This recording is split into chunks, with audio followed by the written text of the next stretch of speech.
guys on this evening. We just want to wait for everybody to get on. We got some cool things to talk to you guys about tonight. One of my favorite things, which is actually, talking to sellers. I want to take a minute and welcome a few of you guys on. We got Naoma, Nixon, Nuta, Penny, Perkins, Randolph, Rick Heckenkamp. Good to see you, man. Sheena, Sherry, Steve, Travis. I know we got some more joining on. We got some people joining on Facebook. This seems to be just, one of those topics that everybody loves to hear about. And I think one of the things that'll make you the most money in this industry is being able to talk to sellers, on an ongoing basis. Jamari, glad to have you on. Actually, Jamari got his first call from direct to mail today. So good job, man. Awesome. Guys, this is a great topic. Like Julie said, there's certain things in this business that you can kind of sort of work around. You can kind of work around your ability or inability to do construction work. If you can't do it, you just kind of hire it out, work with a contractor. Some of us sell our own properties. Some of us hire real estate agents. Some of us find our own stuff. Some of us do what Jamari did, send out direct mail. But I'll tell you what, one thing you cannot get around in this business, not if you want to be successful, and that is the ability to talk to sellers. That is just like one of those staple things that I could tell you, my 20 years in the business, I don't know anybody in this business. I mean, even if you look at our staff here, all the way from myself to Julie, to Laura, to everyone that really pretty much works here, Christine, Delaney. I mean, they all talk to sellers, right? Oh, yeah. It's, talking to sellers. It's something that if you're in this business, no matter what level you are, no matter what level you want to get to, and really no matter what function you're doing, you got to learn how to talk to sellers. And so that's what we're going to be talking to you all about today. And guys, you hear it so often, and it's the truth. The money is made in the buy. You can have the best construction job. You can have the best real estate agent to sell the property. You could be in the best neighborhood. You could have the best house in the best neighborhood. But I guarantee you, if you don't know how to talk to a seller and negotiate a good deal on the front end, it goes awash and you lose money. But at the same time, you could have a subpar construction job. You could want to sell something for $300 and only get $270 for it. You could bring it out at the wrong time of the year. You could bring it out in the middle of Christmas time. But I promise you, if you were able to negotiate a super duper deal with that seller, you're going to make money on it. So the ability to come in on the front end, to negotiate and to communicate with sellers, and to know how to really, it's more than just the negotiations. It's the ability to talk to sellers. So many people think, well, talking to sellers, it's all about negotiations. It's not, because a lot of the times the conversation is not really negotiations. I've been with Julie on sales calls or, talking to sellers where I was like bored to death. I'm like, what the hell are you guys talking about? And next thing you know, they're calling her and they're inviting her to dinner. Next thing you know, they're sending her some gift. Next thing you know, they're like hanging out. Next thing you know, she's getting this deal for like freaking huge discount. And there was no negotiations there. It was just like, I literally remember it was one time it was you and I and Tom with these guys on that land deal. Oh yeah, that $14 million. You know what I'm talking about? So we're talking there, and it's one of our agents, Julie and I, and Julie's just talking up a storm with this guy about nothing to do with anything to do with that property. And I'm literally just standing there. I got my arms folded like this, and I'm just like, what in the heck? And the seller finally looks at me, and he's like, well, what are you doing here? I'm like, that's kind of what I was thinking. Like, what in the heck am I doing here? But this is something that Julie has just got an incredible gift at. And this is something you guys got to be able to understand, the ability to talk to sellers. But thanks, guys. Tonight, we definitely want to get into that. And I appreciate that. My philosophy when working with someone is all about building relationships, because if you're not going to go with what I have to offer right this minute, I want the ability to be able to get you a little bit later whenever maybe there's a better time. That's what I'm looking for. I'm always looking for my next follow-up. And guys, a lot of you heard me say this, but fortune is made in the follow-up. So if someone tells me that they are not interested right now, then, I want to be able to call them 3 or 4 months later, and I want to be able to have the opportunity to talk to them then. Okay, so I'm going to go ahead and get into this, guys. So there's 2 different types of calls here that you're going to be making in this business, just overall, okay, as far as dealing with sellers. You're going to be doing outbound cold calls to sellers, and then you're going to be doing inbound calls from sellers. Way 2 different things. There's a big difference in cold calling somebody out of the blue as opposed to having them call you from a marketing piece and you calling them back. So let's give an example here. So let's just say that you've done driving for dollars, okay? And you're going out and you're finding the addresses and you find a way to find their phone numbers and you're going to call them. I'm going to give you the exact script that I use. Know this, before you make cold calls, do not sit down and try to make 10 or 15 calls and judge your success based on that. Whenever you're doing cold calls, it is all about a numbers game. The more numbers that you call, the more opportunities that you're going to have, okay? So whenever you're set to make calls, you want to have a lot to call. You want to, keep your emotions high. Always remember to be very, very empathetic when dealing with individuals, okay? And think about it and think about why you want to be empathetic, okay? Their properties are distressed, they're not able to fix them up. They may have back taxes. They may be in pre-foreclosure. All of these situations. It's important that you care about the situation these people are in and be ready to move your conversation one way or the other. Personally, I don't do well calling someone out of the blue saying, "Hi, I'm a real estate investor and I would love to purchase your property." Whenever you're talking with folks, they want to talk to real people, somebody just like them, okay? They're going to do a lot better talking to, Ashley, Brad, Brandon, Carl, Don, than they're going to do talking to ABC Investment Company. Because they're having to talk to you about such delicate details, the more that they trust you, the more information you're going to get, and the bigger opportunity you're going to have to help them. Okay, so let's say that you are cold calling somebody.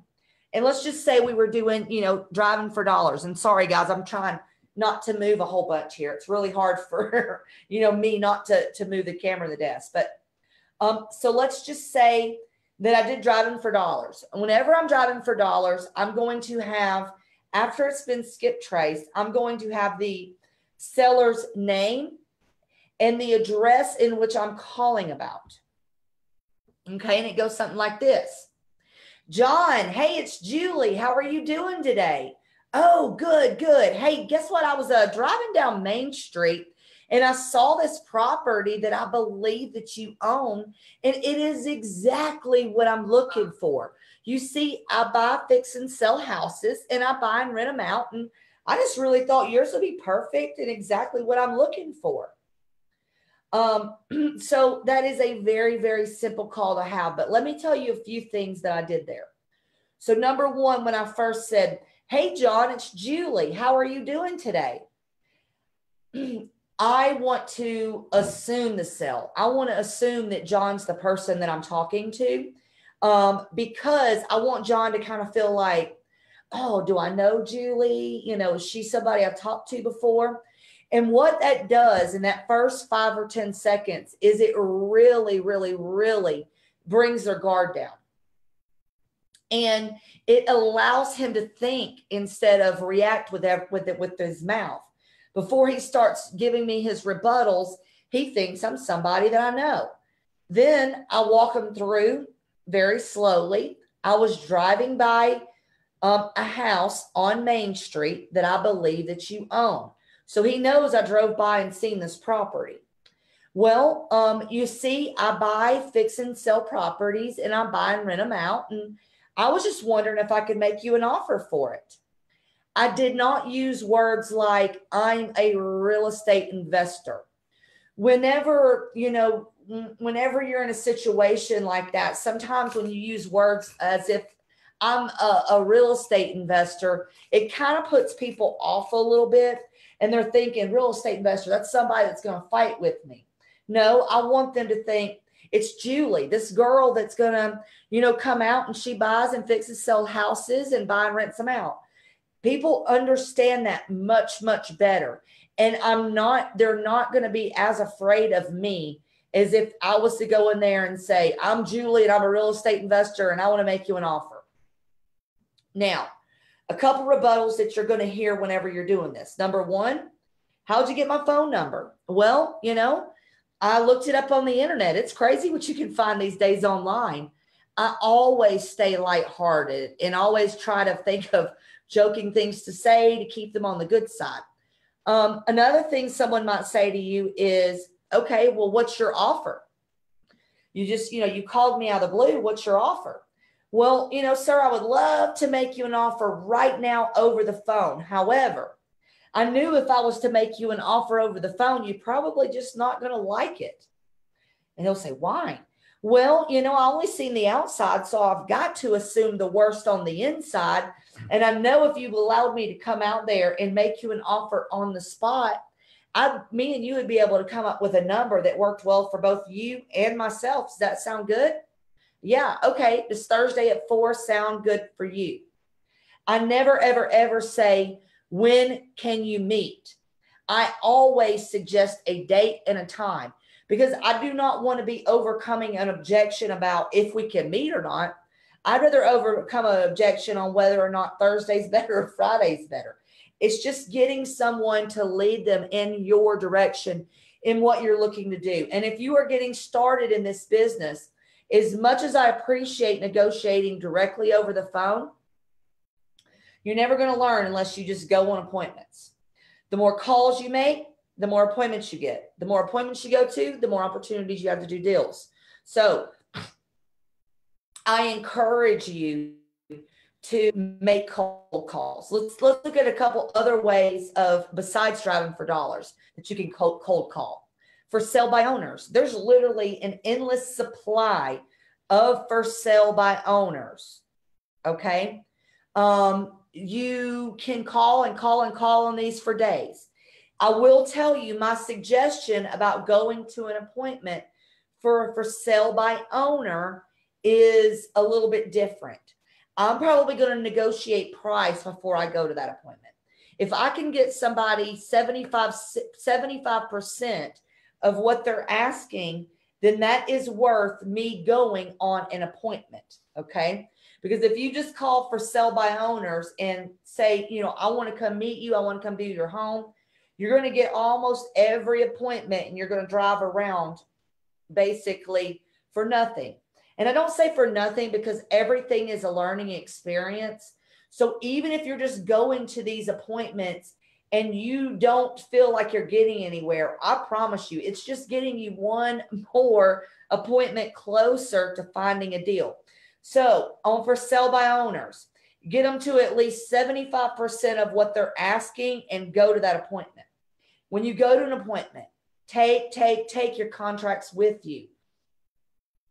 If you're going to go to an appointment and you can't get a deal done, then there's no use in going to the appointment, with the exception of something that is a out-of-state owner.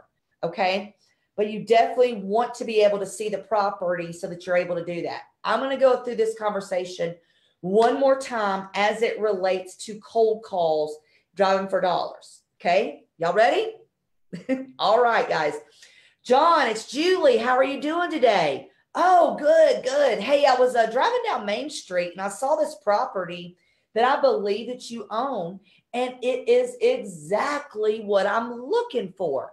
You see, I buy, fix, and sell properties, and I buy and rent them out. And I was just wondering if there was any way for me to be able to make you an offer for it, right? It is that simple, guys. It's that call over and over and over again. And as many of you guys know, Peter and I work with individuals on a one-on-one basis in our coaching program where we teach you exactly how to do this. Plus, we fund your deals, okay? So this is something we're going to be going over and over and over with you. And we actually, help you all along the way, okay? So just know the more calls you make, the better off you are going to be. Always be polite, always be focused. And when you're calling someone, look, guys, you need to call these folks like it's your friend from high school that you ain't talked to in a couple of years. Or maybe it's your cousin you haven't seen in a minute. I treat every call like that because you know what? When I go to an appointment, they are going to be my next friend. I just know for sure. Wouldn't you agree? No question, guys. As Julie's going through this, what you guys are seeing is there's just really different scenarios of approaching sellers. There's, like Julie said, there's the inbound seller. That's the person that might be calling off of a sign. That might be a person that's calling off a direct mail. There's also outbound. And I will also tell you, there's a little bit different styles. Like, for instance, Julie and I have a little bit of a different style when we're talking to sellers. As you can see, Julie is very personable. She's a lot more talkative than I am. She's a lot more into relationship building than I am. And obviously it works fantastic for her. I remember, I don't know, a couple of weeks ago, we were sitting here going over some stuff and she was kind of bragging on herself. She said, man, the last 4 or 5 deals we did here in Atlanta, I got all of them. And that's really cool because Julie has the ability she's a fantastic negotiator. Not just a negotiator, she's a fantastic person that when it comes to talking to sellers. Now, my style is a little bit differently. It's a little different. And I could tell you in my career of doing this business, I've talked to pretty much all kinds of sellers, again, both inbound, both outbound. And I could tell you in the beginning, I built the real estate business really off talking to 2 types of sellers. Okay. And the good thing is that both of these sellers, a number of y'all are doing this already because we see this in our Facebook community because you guys are, and by the way, the community is going great, isn't it? Oh, it's going wonderful. We're so glad to have everybody. I don't know how long it's been, like 4 weeks since we opened it up to kind of the world, and we're almost at 800 members. That's like in an internet world from something that wasn't like built up, something that wasn't like promoted by some huge corporation. That is just fantastic. And we just love the people that are part of it. We're excited to have you all. And a lot of y'all are utilizing this community to not only share what you're doing, but encourage other people and all this. And I could tell you the tons of the postings that you guys are doing are really tied into sellers. And so going back to what I did in terms of my experiences when I built this business, like I said, there's 2 types of sellers I talk to. The first type of seller was literally a cold seller. I mean, every morning, and some of y'all have heard me tell this story, but every morning I would get on the phone at about 8:30 in the morning, and I would just simply start dialing for dollars. So like back then we had CDs. I don't know if they have CDs anymore for computers. I don't think they even put a CD in a computer anymore. But back then I would just buy a CD of a county here in Atlanta area, like let's say Fulton County, and it had all the tax records on there, okay? And you can get this information readily on the internet, very cheap, very inexpensive. There's a bunch of services that sell compiled tax records. A lot of these tax records are web-based. You can go online, they're electronic now. And all I would do is I would literally go down these tax records one by one by one, and I would call sellers. Now, let me just tell you something. When you're calling off tax records cold, that is about as a cold call as you could possibly make in this business. It is very similar to picking up like white pages. I don't even know if they have white pages anymore, but if they're picking up the phone book and dialing for dollars, because those tax records are so wrong, so often, so many times that literally I might as well have just been, cold calling random phone numbers. But my script was very, very, very straightforward, right down to the point. It worked for me. It wasn't as much as a relationship building script as Julie's, but my script was very simple. I'd call them up, and I would introduce myself. There are two things I wanted to establish when I'm making a cold call in the beginning. Again, a little bit different from Julie's. Not that one's right, not one's wrong. It's just different styles, works for different people. But I wanted to establish two things right away. One, I want to let the seller know how I got their information. Because in today's world of privacy, technology, people are just so paranoid about it. Like, well, how'd you get my phone number? Like, who are you? Okay. So the two things I always wanted to establish is who I was and how I got their information. So I started all my cold call conversations with cold sellers over the phone by telling them, Bob, my name is Peter Vexelman. I'm a local investor. So that established who I was. And I told them how I got their information. I got your information from the local tax records. Now, the reason I always told them I got it from the tax records is we all know tax records is it's public information, which means I wasn't using some funky service. I wasn't, pulling their information off some website that they're members of. Okay. And I told them who I was. I'm a local real estate investor. Okay. I feel like if I tell them who I am, that, at least from my end, I know Julie necessarily doesn't do that right away, tells people she's an investor. I feel from my end, it kind of brings the barrier down, that kind of like, well, who the heck are you kind of deal.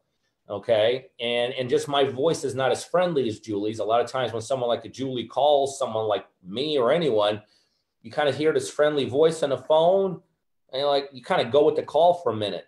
When someone like me calls, I'm a little bit more brash. I'm a little bit more short. I'm a little bit more to the point. I'm a little bit more black and white. So they're not as comfortable with hearing me. That's why right away I told them I'm an investor. And right away that kind of clears the air of who in the heck it is calling. So I told them, hey, Bob, my name is Peter Vexelman. I got your information from the local tax records. I'm a local investor. And immediately I went into why I was calling, because in my opinion, when you're making a cold call, it's not too different than sending out a postcard. You really have a very limited amount of time. If you're sending out a postcard, and on your postcard, you have 6,000 words that no one could see, and they have to have a fine, magnifying glass to see those. You might have a great story to tell. They ain't going to be seen, I promise you. So, you want to have some catchy words, right up front in that postcard to catch their attention. Well, in my opinion, when you're talking to sellers, it's the same thing. We all have a limited time span of which we can catch someone's attention. It's like looking at the internet. When you go to a website, they say usually within, a couple seconds, 1 or 2 seconds, we've already made up a decision whether or not we're going to be staying on that website or not. So right away, I want to get their attention right away. And so I break the barrier, tell them where I am, who I am, how I got their information. And I immediately go into my pitch that I understand you own some property. And by the way, this is another thing I will teach you. When you're talking to sellers, I personally, unless you 100% know that Bob owns this house right here, when you're making cold calls, when you were knocking on doors, when you're calling from the phone, when you're not 100% sure what the heck it is he owns, you just kind of know he owns something and you kind of think it's that. Never approach from a standpoint of a specific property, approach from a general perspective, okay? Hey, I understand you own some property in Atlanta. Because, in the tax records, it might show that he owns 123 Main Street. Well, he may have sold 123 Main Street a month ago. It hasn't been updated in the tax records yet. And it maybe not 123 Main Street. Maybe the girls that were putting it in the tax records, it's 124 Main Street. But if you say specific property, it's going to throw them off. So I'm going in a general way. I understand you own a property in Atlanta. I just wanted to know if you're willing to possibly sell the property. So literally within 5 to 6 seconds, I've got everything out that I needed to. And I could tell you, although a postcard could be looked at for 1 or 2 seconds and thrown away, If you're on a phone with someone, usually within 5 seconds, you're going to get their attention. Meaning in 5 seconds, they're probably not going to hang up on you. I mean, think about it. If a telemarketer is calling you and you don't want to talk to that telemarketer, next time someone calls you that you don't want to talk to, let's say a telemarketer selling something, start counting to yourself at what point do you kind of tune off. And I promise you, we all give at least 4 or 5 seconds before we kind of compute and like, okay, not interested. So 4, 5, 6 seconds is enough time to tell your story and to tell it in such a way that it's clear enough message to know whether that seller on the other side is a seller that would be interested in talking to you. Because again, here's the great thing about what we do.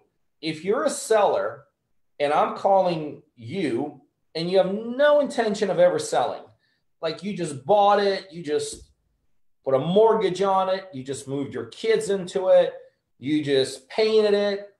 Okay, within 5 seconds, somebody tells me I want to buy your house, I ain't selling. Not a good time. At the same time, if I'm a seller and somebody can get their message out within 4 to 5 to 6 seconds to me that they're possibly open to buying my property and I'm even remotely interested, that's enough time for me to make kind of that compute the information that's been told to me and make a pretty rational answer. And remember, the answer is very simple. Again, we're not, what you don't, in my opinion, again, this is kind of my style. I don't necessarily want to get into a long, elaborate, forced conversation in that initial call because people are busy. They still don't trust you, even though you establish who you are, how you got their information. I promise you the trust level is not there. They got maybe somebody else on the line. They switched over to you. They got their kids they got to pick up from school. They got their husband who's calling them from work. You know what I mean? So with it, you got to get your message out in such a clear, concise way that it not only could be understood quickly, but in my opinion, your message has to be delivered in such a way that it could be responded to quickly. So what I'm never going to do at that point is I'm not going to get into a conversation of, Bob, I understand you own a property in Atlanta. How long have you owned it? Why in the heck would somebody ever tell me that? They didn't even know who that guy am, right? Or Bob, I understand you own a property in Atlanta. How much do you owe on it? Or, when did you buy it? I mean, these are questions that, but anybody can comprehend and very quickly respond to, are you open to selling it? And so what I used to do, I'd get on the phone in the mornings and I'd go with this very basic script. Here's who I am. Here's I got your information. Here's why I'm calling. I understand you own a property. Would you be open to selling? And literally, I built my whole real estate business from zero to hero off this kind of a script, talking to sellers. And my goal every morning was very simple. I wanted to talk to enough sellers that I would get 2 people to tell me yes. That's it. Every morning I was looking for 2 people to basically tell me, yes, I'm open to selling. Okay. And usually what I learned is that it took me about 2 hours to do that. So I would get on the phone usually about 8:30, and I'd be usually done by 10:30. And from 8 to 8:30 to 10 to 10:30, I usually had 2 people that in that kind of a conversation said, well, heck, I don't know. I guess I'll sell. Or you caught me at a good time. I was just thinking of selling. Or yeah, we're about ready to sell it. Or sure, I'll take it if the price is right. Or heck, I'm not married to it. Yeah, if you're going to give me enough money. Remember, what you're looking for in that point in time is you're just looking at a hook. Don't expect that seller to give up too much. Here's what's never going to happen. Or if it does happen, you just got lucky. You call somebody, here's who I am, here's how I got your information. Are you open to selling it? Yes, I'm open to selling it. And Pete, I basically want to give it to you for nothing. Okay, that's not the point of the conversation. The point of that initial contact is just to establish a little bit of rapport, build a little bit of credibility, establish a little bit of trust, and find out, are they open to moving forward with you? Okay. Now, what I used to do, my goal was very simple. Call for a couple hours, get a couple of people to say, yes, I'm open to selling. Afternoon, I would run my appointments. I'd go look at the properties. you know, figure out what the costs are, put together offers. But now 20 years in a business, if I'm talking to a seller today, I don't have time to do that. Well, two things. A, I don't have time to do that. And B, I have a greater skill set now. So now if I were to make a call today and I would to encounter the exact same situation, I actually would move it further along than that. Okay. Build my rapport, establish a relationship, tell them who I am, how I got their information. Are you open to selling? Well, hell yeah, Pete, I'll sell it if you're paying me enough money. Before, that's it, because my confidence wasn't very high. I was excited for anyone in the world to just tell me yes. So I'd be all over it. And I'd be like, immediately, great, super duper. I can't believe it, man. How do I get inside? I'll call you later on tonight and all this. Now, because of my skill set, I'm actually going to carry the conversation further. Okay. Like Julie was saying, when she's working with FSBOs, you know, you're not going to just call a for sale by owner of Zillow and they say, yes, it's for sale. And you're going to go drive 3 hours to look at that house. I mean, no, why in the heck do that? You know what I mean? Well, in my opinion, I take the same attitude with anyone at this point. So at this point, I would actually take the conversation further. Today, I would try to establish some kind of a pricing. Today, I would actually negotiate. So if somebody says to me today, you know, out of the blue, if I'm talking to them, sure, I'll sell my property. I'm not going to go right away. Again, depending where you are in your skill set, this may be a great time to just go ahead and set the appointment. Okay, just you got it. Someone's willing to sell. Get in the house. You're going to be a lot more effective, especially if you can meet them there and negotiating face to face. But now let me talk to a little bit. Some of y'all who've been doing this for a while, who have a little bit more of a skill set, who have some deals underneath your belt.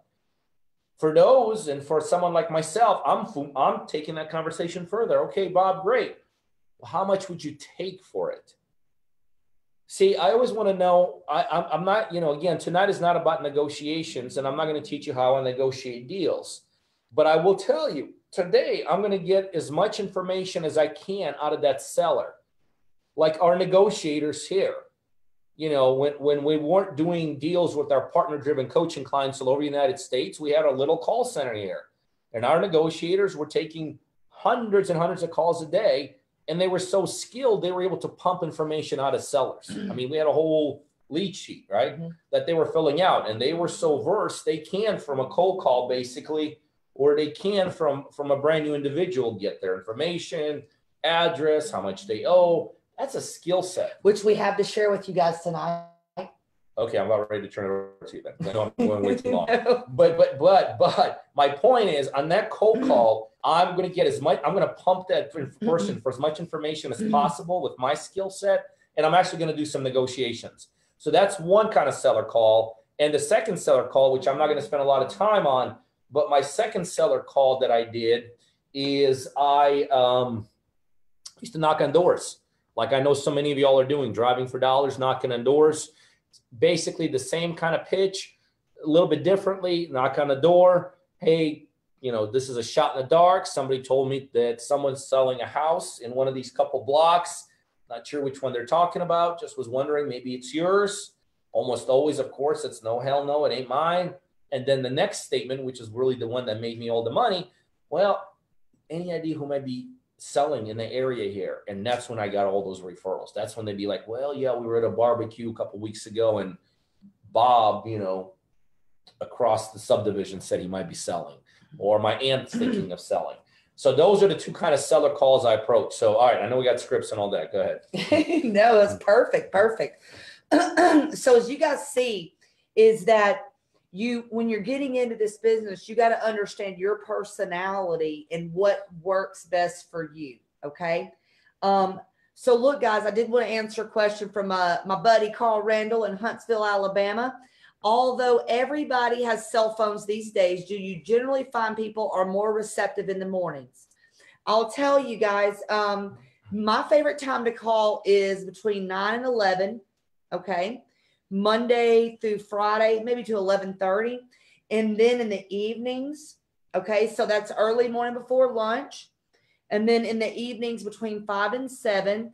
And then on Saturdays before lunch, And I know people have probably had great opportunities on Saturday afternoons, but I've just found I've not been able to get a hold of a lot of people on a Saturday afternoon. They usually go into baseball games and doing what have you. And I never make cold calls on Sunday. You may disagree. I just don't make cold calls on Sunday. So that's the perfect time. I hope that helps, Carl. And then I just have one more thing to add before I move on to the next subject as it relates to cold calling. The problem that I see people have the most is their fear of getting over it. Okay. So what I want you to do, guys, is I want you to imagine it in a different way. Okay. So imagine, I want you to think about that classic car. Think about the classic car that you wished you could have right now. Okay. And I want you to be thinking about driving down the road and you're like, oh my goodness, there's that 57 Chevy that I've been looking for my entire life. I've got money in my pocket and I've wanted that 57 Chevy my whole life. That's the attitude you need to have whenever you're calling these property owners. That's the difference between somebody that's super successful at cold calls and they're not. You've got to think of these houses as your 57 Chevy, the thing you've been looking for your whole life, and you've got money in your pocket and you're ready to wheel and deal. Okay. So if you're ever fearful about cold calling, okay, you've got to think about that every time. Okay. And Ashley, you probably are overthinking it. Just, I'm telling you guys, imagine every one of these houses as your dream car and you got money in your pocket to buy it. It'll change it. So the next thing that I want to go over, guys, is that was cold calls. All right. I want to go over the script and my lead sheet for incoming calls. Okay. Now, the good thing is, guys, is we do have an online community where you can join for just $1 for a free trial to be in our program. And you're going to actually get the lead sheet and the scripts and all of this stuff at no additional charge. This is something we're going to actually provide to you along with contracts and everything else. So I don't want you to feel like you're never going to see this again, because once you sign up for our partner-driven self-guided coaching program, you're going to get a lot of these things. And for those of you starting out, this may be a great option for you. But let me go ahead and share my screen, guys. And please excuse me because I'm not the best here at technology.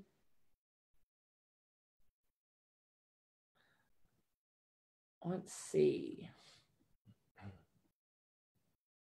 By the way, while Julie's pulling that up, didn't you just buy that 57 Chevy? No, it was a 44. Oh, 44. So there's a reason she said that, because she literally just did buy for her husband a pickup truck. Yep, 44 GMC 2-ton dually grain truck. But I just want to make sure everybody can see. Rafa, am I good here where you can see my screen? Yes, ma'am. You're good to go. Okay, awesome, awesome. All right, guys. So with the program that I was telling you guys about, and then I know Rafa's going to put the link up for you guys so that you can join this program. It's by far one of the best values out there. You're going to get hours and hours of video training on this business. You're going to get all of our resources. And guys, it's a 14-day trial for $1. So, you know, there's really no excuses there. And it'll give you a good look into the beginning stages of this business. And it's, you know, one of the first steps of working with us. It is a self-study roadmap, which we'll pull up for you in just a minute. And you can join there at thevexelmanmethod.com. So here, look, this is the lead sheet, you know, that we've created for our office and everything that we've ever did. And I'm going to kind of go over this along with the scripts. What this does for me is this allows me to stay on task whenever I'm talking to someone, because if I'm taking inbound calls, I'm just going to want to know more questions, more answers to my questions than if I was cold calling. Okay. And by the way, if you'll see, I have a script to go along with this. that you'll find on that resources page at thevexelmanmethod.com. However, right now, I happen to just know this thing by heart, which is good. Okay, so obviously this is the date, the name. Whenever you are taking these phone calls, what I want you to do is make sure to have Google open, because whenever they give you the address, I actually want you to place this address in Google, and especially Zillow. No, do I believe Zillow is correct for all of its values and that you should use Zillow for everything? No. But for this purpose, it's really, really good, guys. Okay. Because you're able to, you're not asking questions. You're getting yeses from people. And I'll explain that.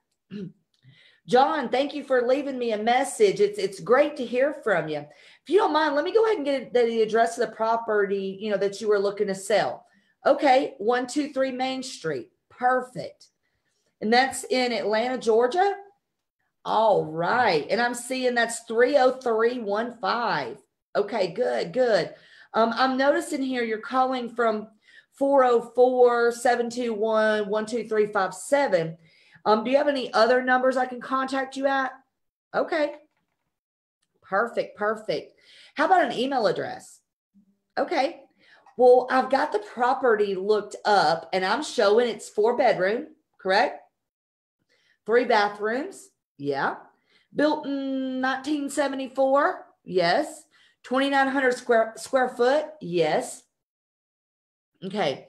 So the reason why I'm going over these things is, number one, obviously I want to make sure that the records that I'm seeing are correct. And number two, I want to get John used to telling me yes. So by asking him questions from the beginning that I know he's going to provide me yes or no answers on, all I'm doing is getting him used to telling me yes. Bathrooms, yes. Bedrooms, yes. He's used to telling me that now. Okay, John. So, as I mentioned before, I am a real estate investor. I am looking to, buy, fix, and sell your property, maybe buy it and rent it out. But I want to get an idea of the condition of the property before I come out there. That way I can have all my numbers in line. So with that being said, John, on a scale of 1 to 10, 10 meaning I could eat off the floor. And John, 1 meaning there ain't no floor. And 5 meaning there's a floor, but just barely. Where would you say your property is? Okay. Normally they give me a number there. And that's always something they kind of giggle at whenever you say there isn't no floor. Those are just things you want to keep in your conversation to keep it light. I normally ask about, is the electric, the plumbing, the flooring, the kitchen, the bathrooms, are all these up to date? Next thing I'm going to ask is the repair estimate. John, look, just, I'm not going to hold you to it. But if you were doing what I'm doing and you were going to fix the house up, how much do you feel like it would cost to do that? And he normally gives me a number here. You want to make sure you're getting this number and writing this number down, because you're going to be able to use this later for negotiations when you're at their property. Whenever you go there and he tells you the condition of the house is an 8 and it's a 4, and he tells you it's $10,000 to repair the house and it's really $60,000. So these are just, things you want to get up front. And it's okay. Don't, people are always think their properties are in better, or that they're worth more than what they are. And that's fine. You don't want to beat somebody up on a call like this. This is some stuff I'm not going to go over right now. This is just some things that I do. Maybe when I'm there, if I get into a longer conversation, I want to know, let's get up here to the rented part. So, John, who's currently living in the property now? Is it you? Is it empty? Or is it rented out? Okay. Oh, it's rented. Oh, okay. Cool. How much are you getting a month in rent? Strangely enough, some sellers don't want to tell you that, even though they called you wanting to get an offer for the property. And I'll say, John, how do you expect me to buy a house from you if I don't know how much they're paying in rent? You do realize I have to take over that renter. I'm not going to be able to make you an offer without knowing exactly how much they're paying in rent. So they'll give that to me. So is the lease month to month or is that yearly? When does the lease expire? Does it have an HOA? What does the HOA cover? When was the last time someone lived there? Is it a property manager or are you the landlord? The reason I ask these things are because some deals, guys, and we're not going to get into it tonight, but some deals are deals because of equity and some deals are deals because of cash flow. So let's just say you're in a market to where you can buy a house for $40,000 and it's worth $40,000, but yet they're getting $1,200 a month in rent. If I told you it was worth 40 and they were selling it for 40 and they were getting $1,200 a month in rent, most people would tell me that's not a deal because there's no equity. That's a deal all day long. You can wholesale to somebody that is a buy and hold investor. Another day, another subject. Sorry, I'm getting off topic here. So once I get past the rented stage, John, how much do you owe on a property? Very nonchalant, guys. That is the most intrusive question on this questionnaire. However, you'll find it's one of the easiest to get answered. If you go, hey, John, how much do you own the property? Like it's no big deal. And they'll just tell it to you. Here's where we get into the part that it becomes a little bit harder. All right, John, what are you looking to get for the property? I don't know. You call me. John, let's say I pay in all cash. I close quickly. There are no contingencies. I'm just going to make this super easy and convenient for you. And you're not going to have to pay a realtor or anything. What's the best price you will take for your property? I don't know. I don't know. You call me. John, come on. You got to have some number. My point is, guys, is that always know you have got to get an asking price from these people. Even if it's weird that you're asking over and over and over again, because you've got to get a reaction out of folks. You know, and Peter's the absolute best at negotiating, you know. Once I've asked 3 to 5 times, I'm probably going to throw out a very arbitrarily low number. All right, John, I'll give you $5,000 for the property. Oh, no, Julie, I've got to have at least 120. Okay, there we go. Right? So this is, you know, my suggestions on filling out a lead sheet like this, the script that goes along with it. That is what we call the lead sheet generator. It has some objections and things on here. And like I said, guys, this is just one part of the resources that we have at the WEEKLYLIVE.com and our self-study roadmap. Guys, you know, what we're about here is helping people, and we help people really at any level. Now, we feel like the majority of you all that are here, you're here for one very important reason. You want to make money.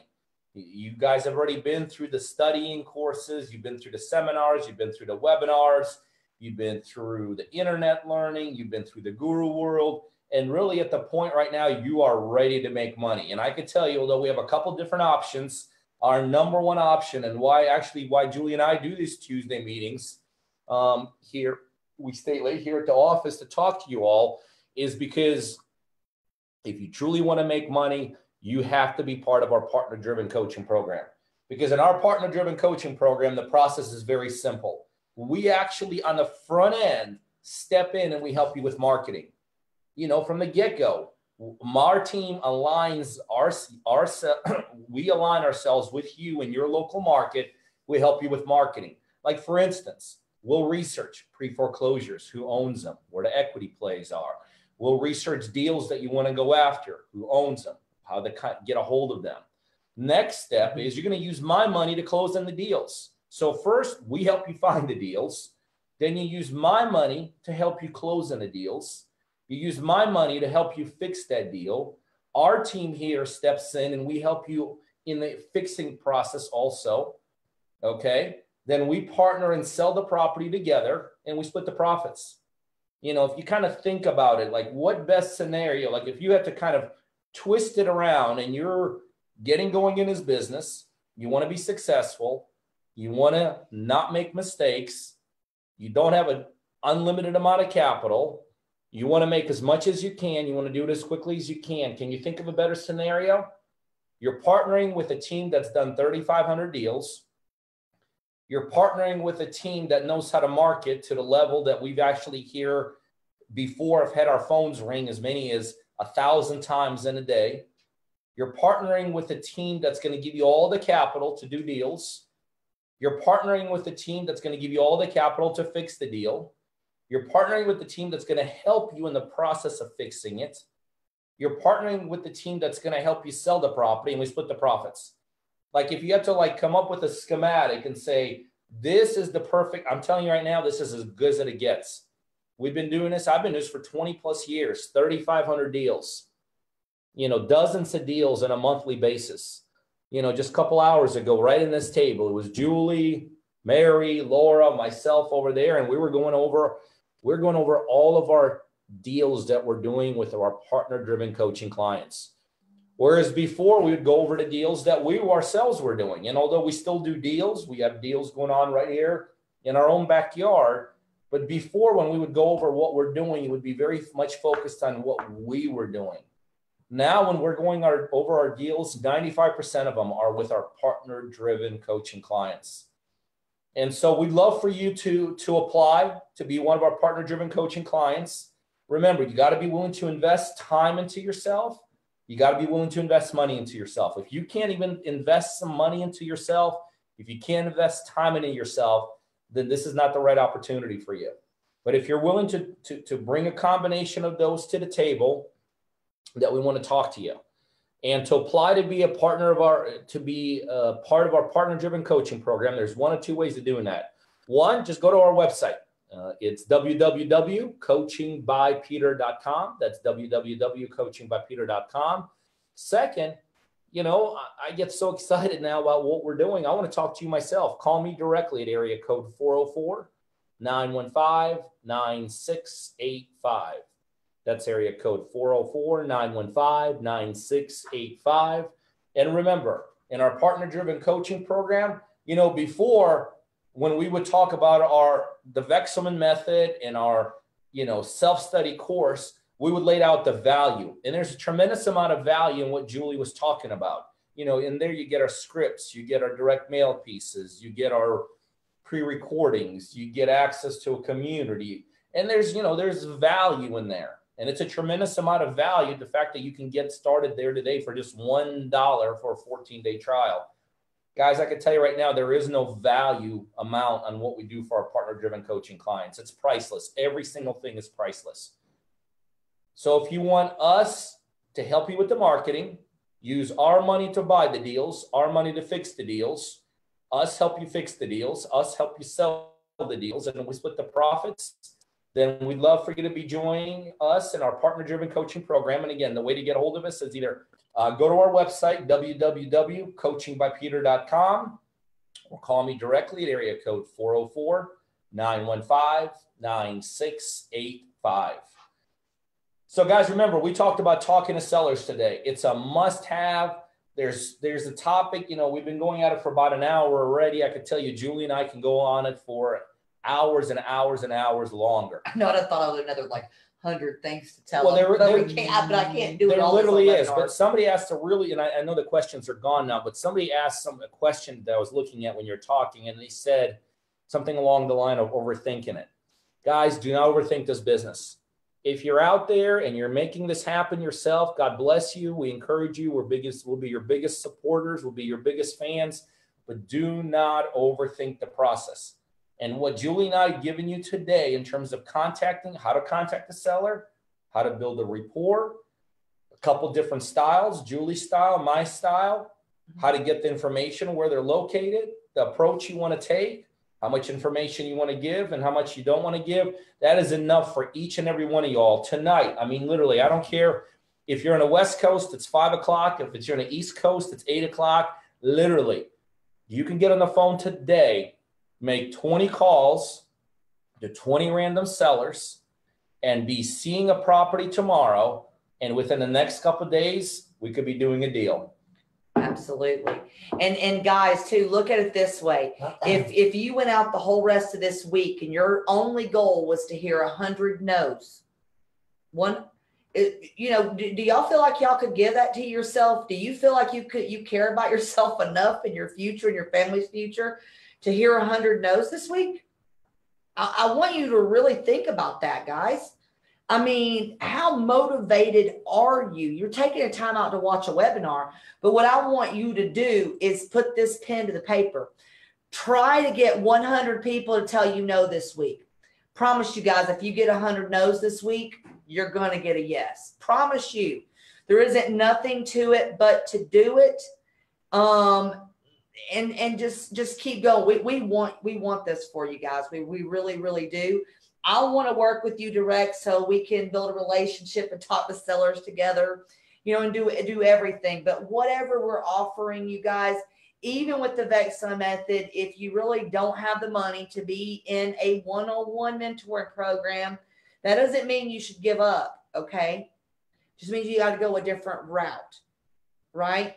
But like he said, for those of you that are ready to accelerate your growth, you've got to give him a call at 404-915-9685. And yeah, Jamari, every no does get you closer to a yes. And we appreciate y'all. Thanks, guys. We're signing off. Same time, same place next week. See you guys. Bye.